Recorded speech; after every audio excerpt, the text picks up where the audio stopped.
Do you need a car and have poor credit? Well, I got just a car for you. This is a 2016 Chevrolet Spark. Low miles, only 143,000. Look at the room on this thing. This is basically a Suburban. Look at this, 4 doors, 2 wheels on each side. Makes it a 4-wheel drive car. Ladies and gentlemen, this deal won't be last long. Come down to Fast and Cheap Motors and we'll get you right. And come on down and we'll get you a free wheelbarrow included.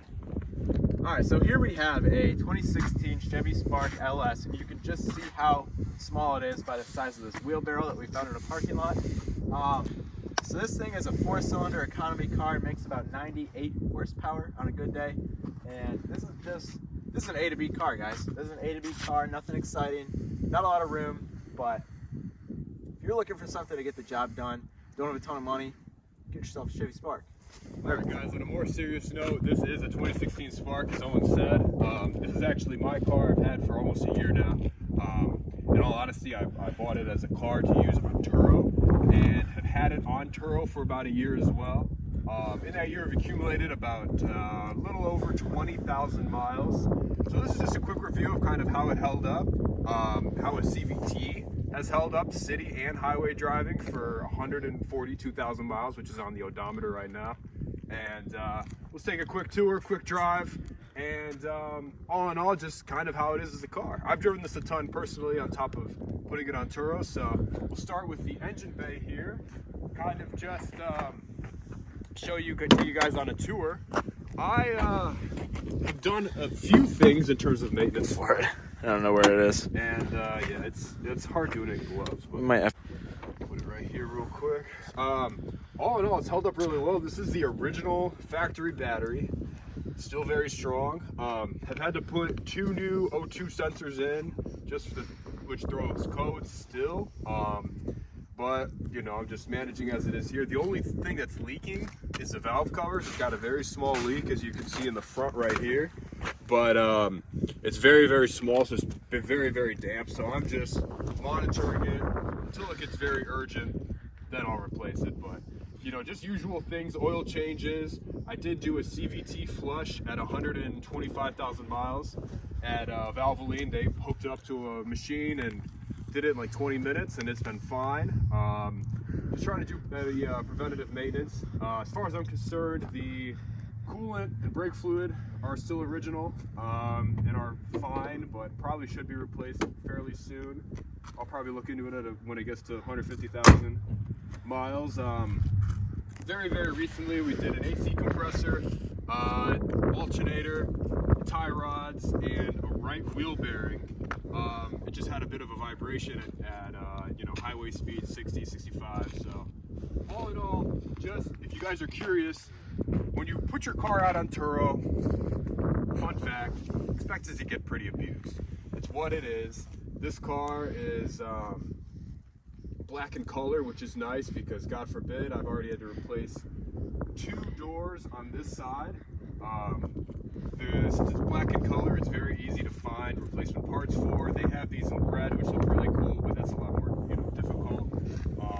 Got 2 new doors from a junkyard. They look great. Good enough for me. And just throughout the car, there's little dings and dents for a car that's a few years old with miles like this, but all in all, it's actually pretty good. We'll do a quick little interior review here. I'm 6'2". Owen's about 6 foot. right. And sitting in it, being the size, I guess, the height I am, it's actually pretty comfortable. I don't mind it at all. There's a nice armrest here, which is held up really well. The interior's held up really well. It's all plastic, which is easy to clean and maintain. I enjoy driving this car, I really do. Headroom actually is really nice. There's plenty of it. The back story, or not the back story, but the back seat is a whole nother story. Pulling it up here. Here. Oh yeah, it's got manual locks.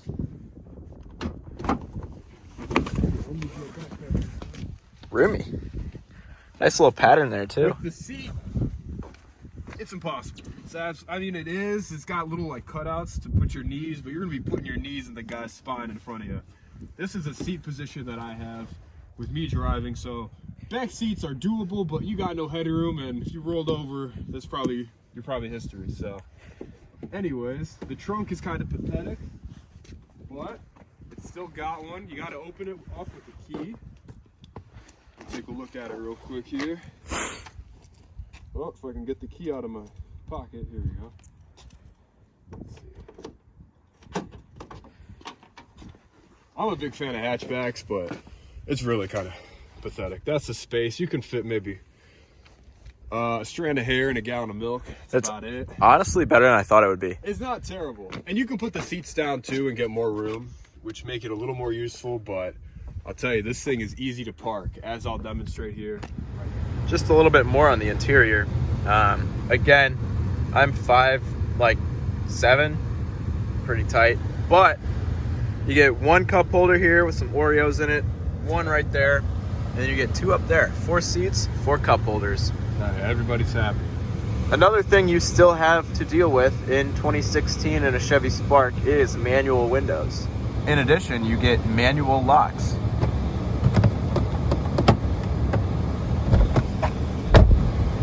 Now when talking about American interior quality, you have one mirror, you don't have another mirror. Just fell out. I don't know why you would ever need one in a tiny car like this, but it does have a backup camera. Just a standard. Works fine. Just a quick little turning radius.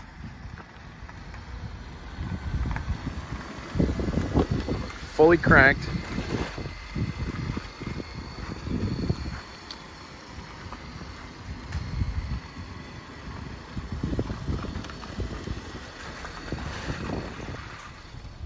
So with that demonstration of turning radius, it just shows how tiny, how maneuverable this car is. And just take a look at how much space it takes up in a parking spot. You can park this thing anywhere. That is one really convenient thing about this car. It's like a little golf cart. To be honest, right before the recording of this video, the tire light came on for a tire pressure monitor fault in one of the wheels, but speed limit here is about 55 miles an hour, and at 55 it's actually really nice to drive. It's very smooth, very planted, and all in all is actually really cool. The only gripe is that there's no cruise control, and it's a bit of a bummer, but there are auto headlights, which is kind of nice, and traction control, obviously that's a requirement, but all in all, it drives really well on highway speeds. Another nice thing about having a tiny car like this, being 23 degrees out, not a lot of cabin space, and it gets warm pretty quickly. It doesn't take as long to heat up in the cold winter. But yeah, you certainly are lacking a lot of the modern, comfort items. Seat warmers, things like that. But I mean, being a base model Spark, the higher trims may have that. But yeah, on the steering wheel, you don't have any controls whatsoever. You just have a very basic steering wheel. So you would have to control your volume there. I can turn that off. But yeah, pretty basic, pretty standard. Look at that, manual adjusting mirrors too. That's something I have not seen in a while. But I mean, you can't really hate on this car for its cheap entry point, reliability, and it's a very utilitarian car where you buy this car to get you from point A to point B. 98 horsepower. You're not buying it to go fast. You're just buying it to get to work or wherever you have to go. So it's pretty cool. I can't really hate on it. Well, right now we are feeling how it performs in the winter. Well, we just slid right through that turn, but yeah, I don't know. It's a light car. Obviously, it slides a little bit, but what is Harrison? What is the craziest trip that's ever been taken in this thing? Craziest trip that I've had on Turo was someone rented this for 2 days. So they picked it up in a contact-free pickup with a lockbox, and drove it. Ended up driving it to Florida and back in under 48 hours from Florida to Ohio, mind you. And they not only brought it back with an excess of an overload of the 400-mile limit that it had, but also they sideswiped a median and damaged the whole right side, or causing some repair. Wow.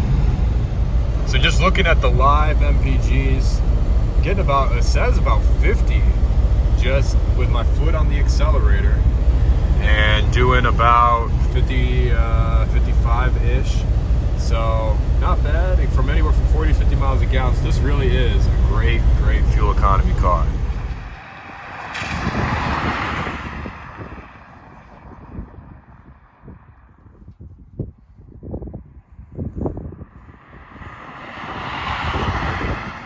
Couple final thoughts on the Spark. You know, this is as basic as it gets, but if you're looking for cheap reliability that's going to get you where you need to go, you know, this should be one of the cars you're looking at. You know, it's gotten the snot beaten out of it, I'm sure, on Turo, and you know, by no means an enthusiast car, but it'll get the job done for you. So stamp of approval, pretty nice. All right, guys, all in all, in agreeing with Owen, it is a great car. I've had very few problems with it.